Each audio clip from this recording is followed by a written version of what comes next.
Thanks, Ross. Well, we got another big challenge this week. This is another team that is way better than their record. They're 4-4, but literally two games that they're tied in the last minute that they lost. Virginia and Wake Forest. And obviously, Wake Forest is a top 10 team, having a great year at Wake Forest. So this is a 4-4 team, but again, they're a handful. Do a great job coaching over there. I mean, Satterfield's got these guys playing hard.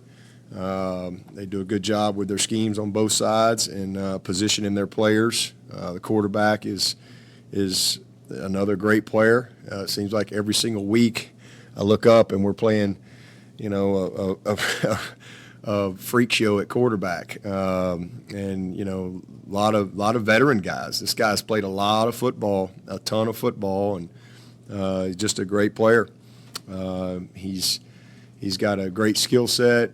He's an excellent runner. He's a problem with his legs, just like we've been seeing. But he's an excellent passer, and he's accurate. He will put the ball up. A lot of shots. Schematically, they do a good job. They want to run the ball. They are running. There are 6 teams in the country right now that are averaging 200 rush and pass, and Louisville's one of them. So, different from Syracuse, different from Florida State, in that this is a team that has a lot of balance, and that's how they've created a ton of explosives. I think they lead the country in plays of 70 yards or more, so their ability to run the ball, and then the quarterback, threat is a problem. So good backs, good receivers, tight ends, the leading receiver for them. He's a very good player. They use him in a lot of different ways. But all the cross country routes and deep post wheels and throwbacks, everything that comes off of their pistol scheme and play action scheme, and quarterback run game. They've got it all. They do a good job with that stuff. But it starts with them running the ball. They're going to run the stretch. They're going to get in the tackle over. They're going to run. They do a good job of splitting you and dividing your defense if they can get you blocked. So we're going to have to do a great job from a defensive standpoint. And first of all, probably biggest game we've had from a communication standpoint and our discipline and our eyes, because there's some option principles too, because they will run some option. So we've got to play really well on the back end, but we got to win the line of scrimmage. Simple as that. And stay on our feet and not let them get this run game going, because again, that's where they get dangerous. Is when they're efficient and they can really create explosives because of how you have to play to stop the run game. So that'll be a big part of it for us. But like I said, good players. They do a great job up front.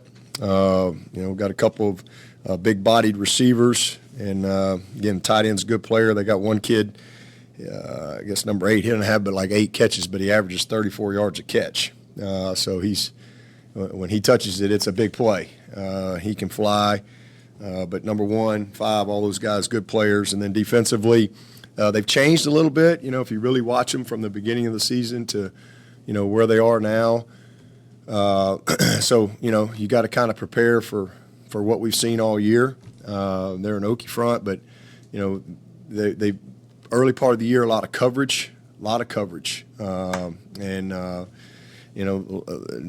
lately it's a lot of pressure, and really trying to get to the quarterback, trying to stop the run game of some of these teams that could really run the football, like BC, like NC State. So they created a lot of pressure, and so you got to make some plays in the passing game.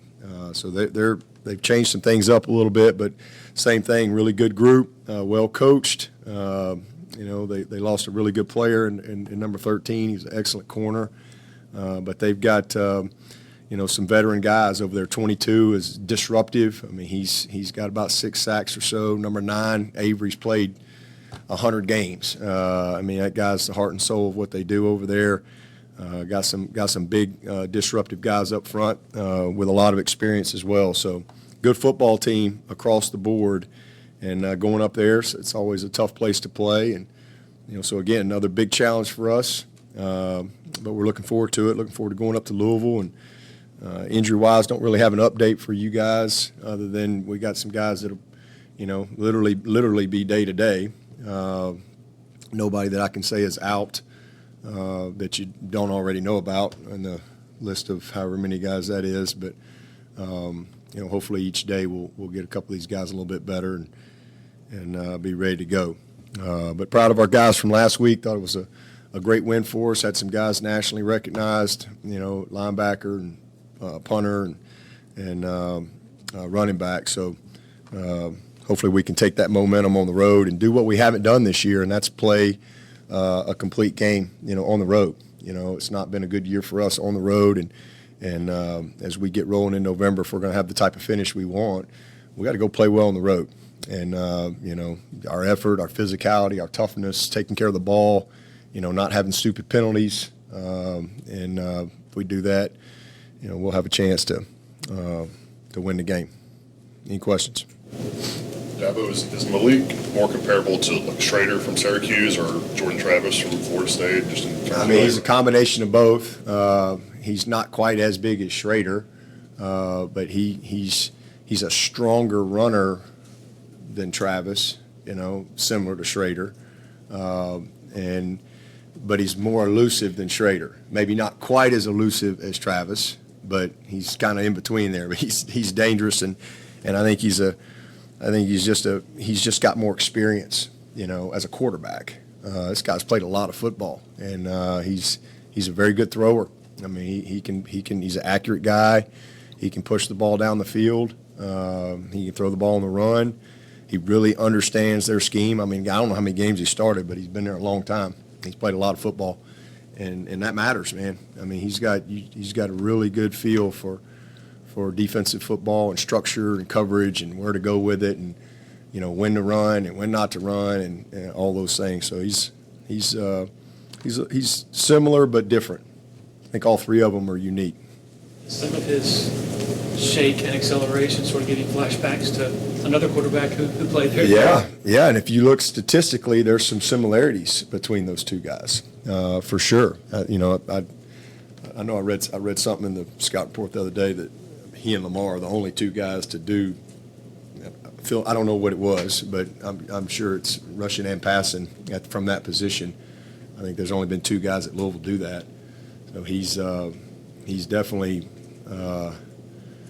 Lamar-esque, for sure. He keeps you up at night, because he can really create and turn a bad play into a good play. He's had 13 rushing touchdowns. He's a leading rusher, and you watch. I can't remember who the game was, but you get down in the red zone and they drop back to throw the ball, and it's really nobody open, and he rushes for a touchdown. That's just, and they got a guy there, they just don't tackle him. He's a problem in space. So a lot like last week, you've got to, and I thought that was the best part of what we did in that game against the toughest guy that we've had to kind of really contain. We did a great job, with our leverage, with our rush technique. We didn't overrush. We squeezed. Our tackles did a great job on a lot of our twist game stuff, and the one play that Root made, for example, the one that he redirected, knocked the ball, and they ended up saying he was down. But Root makes that play because of what Tyler Davis did. Tyler didn't really get credit for it, but because of how he executed his technique and on a game there and leveraged him, when he spun out and Tyler was there, Root was able to get him. And so that's the challenge, is because if you give him an edge, you're in trouble. And so he's, like I said, it just seems like every week we look up and we got a guy that is not one-dimensional, a guy that can beat you a lot of different ways. I think Miles was actually talking about Tyler just in terms of his intelligence. They slide the protection one way, Tyler knows. Yeah. A certain gap. How much does he add just from a mental standpoint, just his IQ for the game? Yeah, a ton. He's been coached a lot. It's his third year. He came here as a very smart player and a very fundamentally sound player coming in here. and that's why you saw him play right away as a freshman. Got a great toolbox, as far as all his rush techniques and his run, the way he plays the run, great recognition, and then that's just that foundation has just grown since he's been here with his knowledge. So he's just a very smart player, and it makes a difference. You're not just out there playing like the game, and you're not just doing a call like you recognize. It's block recognition, protection, backfield sets. You really take advantage of the tips and tendencies and reminders and all those things that come with game planning. He's just one of those guys that takes a lot of pride in that. Yeah, but you spoke about how elusive Jordan Travis is. Just how impressive was it the way the front was able to stay with him and tackle him? And even that play with Rook, it seemed like he was right there with him. He was. He redirected a couple, but again, TD made the play. He didn't get the credit. TD makes the play because he was where he was supposed to be, and there was nowhere for him to go. So, and then he had to come back, and Rook had him. So that was the best part of the game for me. 6 sacks on that guy. Getting him down, that's a day's work because he is a really, really good player, and we just played with a lot more discipline in that area. We missed several sacks at Pitt. Several where we had him and just didn't. We let him outside, we let him escape. We didn't stay on the upfield shoulder. Just some basic things, and so it was good to see us, make the type of improvement, this past week that we needed. With this fellow here, it sounds like you've got to preach, don't overcommit in terms of containing him. You mentioned he went for a touchdown, and there was a guy right there. Can you get that message across? Can you adapt and adjust your defense with that mindset for a player like this to get? Yeah, I think the good news is we've had a lot of experience this year. We've seen a lot of stuff, and we've seen some. They've got their own nuances within their scheme, but there's some similarities to their formationing, how they play action. They're similar to NC State in a lot of areas that they're very committed to running the stretch and the boots off of it.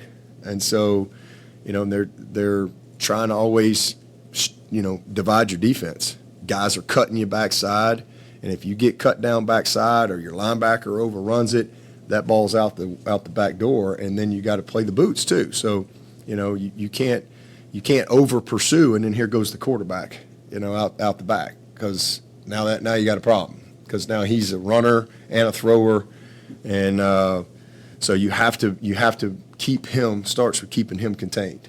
You've got to keep him in the pocket. You can't let him just be a free runner and overcommit. And if you do pursue, you got to have an answer. You got to have somebody that's playing the backside. And then you throw in the fact again they're tackle over, and they got to tackle over, and they're running a lead stretch, and those big bodies are flying down the line. And it only takes a little crease, as you saw. We ran the stretch. That's the big play we hit with Maffa last week, and it don't take much of a little bit of a crease, and it's a big game. So a lot like NC State, that will be a challenge for us. We got to do a great job up front. We got to win the line of scrimmage, and we've got to be very, very disciplined. Safeties, there's a lot of conflict for those guys because there's a ton of run, a ton of play action. That's their bread and butter. So safeties have to play the run, and they got to read through the play action, and we got to handle the formations and the crossers, and we've gotten better at that. But this will be another spin on it this week. What can you point to on the road? You mentioned some of the struggles that you believe that your team's just not carrying with them what they know how to do to those road environments. Right? Yeah, well, first of all, we played Georgia. They're really good. We were just great on defense and made the critical mistake, turnover. Same thing at NC State, double overtime game. We didn't make the critical play. We had the critical turnover. We had the critical penalty. And that was the difference in the game. So we had opportunities, but we're much better than we were then for sure. And then you get up there at Pitt, and we're in position. We weren't opportunistic, And I think that's the biggest thing. And that's what I was happy to see last week. We just made a lot of the routine plays, and we did a good job, but we still had the critical turnover, just like we did at Pitt. And so that's something we just can't do. So I think for us, it's the foundation, just standing on that, man. Our efforts got to be amazing. We got to physically win the matchup. We got to take care of the ball. We can't have stupid penalties. Don't help them. But main thing offensively is just be opportunistic. I mean, we didn't do that the last time on the road, and opportunities there. We just didn't kind of seize the moment. And I think when you're on the road and you got those opportunities, you got to seize that moment. It could have been 14-0. Probably should have been 17-0 in that first half. But we turn it over in the red zone on a bad play. We're in field goal range. We missed a touchdown on the same drive, so if you at least get a field goal there, we drop a touchdown. Next thing you know, you're on the road and you miss some of those opportunities, and you let that home team get going. It's tough. So we got to be opportunistic on offense. We've got to make those routine plays. We've got to run the football, take care of the ball, and then defensively, we just got to make them keep snapping it. They're explosive. So that's been it's kept them in some games. It's some of the huge. NC State, they hit a 75-yard touchdown on a corner cat blitz, where the guy he just ran right by the safety, and he put it right on the money, and so they've had some huge explosives, and so I think for us it's not giving up the explosive, and make them have to drive the ball down the field. I think that'll be a key, especially on the road. Tony was talking yesterday